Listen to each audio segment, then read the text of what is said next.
Barbarian is both entertaining and frustrating.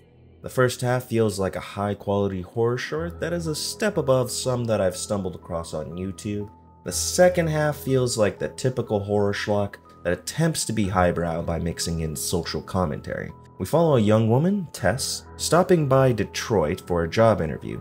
She finds her Airbnb rental has been double booked and is offered to share her lodgings with an odd and anxious young man named Keith. Neither of them seem to have done their research before booking, as they find themselves surrounded by dilapidated buildings. I'm sorry, I'm rambling. Jesus Christ. I thought you wouldn't want any if you didn't see me open it, so I waited. Skarsgård gives a fine performance, navigating between uncomfortably awkward and nervously charming. For Georgina Campbell's part, she makes it easy to empathize with her position. She plays it polite, but cautious towards Keith, understandably so. I'm good. The following day, Tess is accidentally locked in the basement. Deciding to explore for a way out, she reveals a trick door leading to a secret room. This is where you'll need to stop if you want to remain unspoiled. I'd certainly recommend at least a watch when it comes to VOD, but I cannot say it's a good film, for reasons I'll get into past this point. Tess's journey down the basement leads to the tensest portion of the film, accompanied by excellent scoring by Anna Drubich. This is all a prelude to our first scene of gore, revealing an inbred monster that bashes Keith's head in, hard cutting before we can learn of Tess's fate.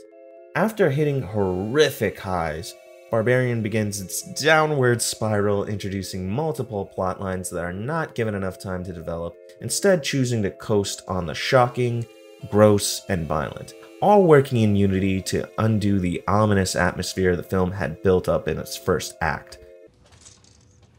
Hello? Hello? We're introduced to AJ, played by Justin Long, which at first brings levity, intentionally in stark contrast to the previous scene. He's a sleazy actor facing personal, professional, and financial repercussions due to his sexual assault allegations. He is revealed to be the owner of the rental property, coming to Detroit to clean up and sell the house. Didn't imagine I'd say this, but Long gives the most humorous performance, which is best encapsulated in a scene of him casually measuring the hidden space in the basement, completely indifferent to the terrifying nature of such a place. Eventually, AJ crosses paths with a still intact Tess, the inbred creature, and its father. Now, all these characters interacting may seem exciting. It may lead you to believe that this film is proceeding with some purpose, but I assure you that is not the case. The film seemingly loses interest in explaining itself and does not intend to pay off anything it's set up till this point.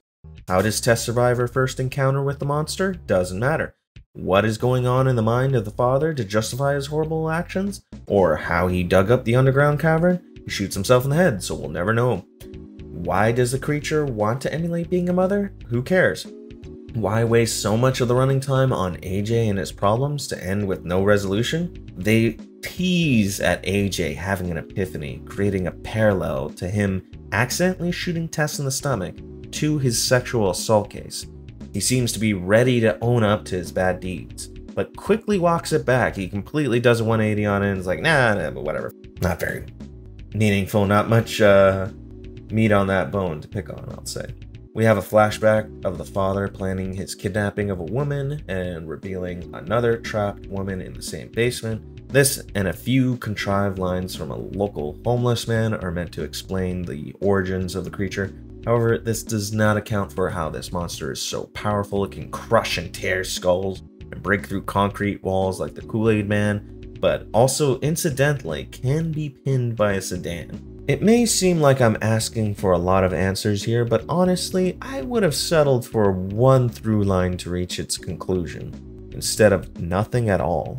I'm at the point of desperation where I'd probably give this film a standing ovation if they revealed that Tess got the job she interviewed for, still fresh off from getting shot in the stomach. Now, there was mention of social commentary, and it can be parsed that the film is attempting to say something about abuse directed at women. Again, a setup without a payoff. Our lead, Tess, loses a lot of valuable screen time during the second act. She really is missing any sort of arc or obstacle to overcome, perhaps something that's in her personal life that reflects the dangers of the creature or just the situation as a whole. She appears to be a well-adjusted person who goes above and beyond to help Keith and AJ. We have no resolution to her past relationship issues brought up in her conversation with Keith. It may have been meaningful to follow her journey without wedging AJ in between, having us empathize with her in such a horrific situation. Maybe show some parallels to the creature. Speaking of, perhaps it may have been worth cutting some AJ filler to focus on the monster spending time with her father, as they don't share a single scene together. She seems to fear approaching her father's room, perhaps due to trauma suffered by his hands. That's just a guess of mine. It may have been meaningful for her to take out her vengeance on him instead of him just shooting himself in the head. And I'm not sure what that's representative of or what that's trying to tell us. As is, I can't imagine most will feel any empathy when Tess blows the trigger on the creature's head. To sum up, the first half does well enough with its direction, editing, camera work, and acting, but unfortunately gets unneeded assistance from the stock horror musical cues. Speaking of stock horror, let's talk contrivances, such as two people unironically thinking this was a great place to spend the night without fear of being murdered in your sleep, or walking down the most terrifying hallway you've probably seen in your entire life to aid someone you barely know who was acting suspicious as all hell earlier.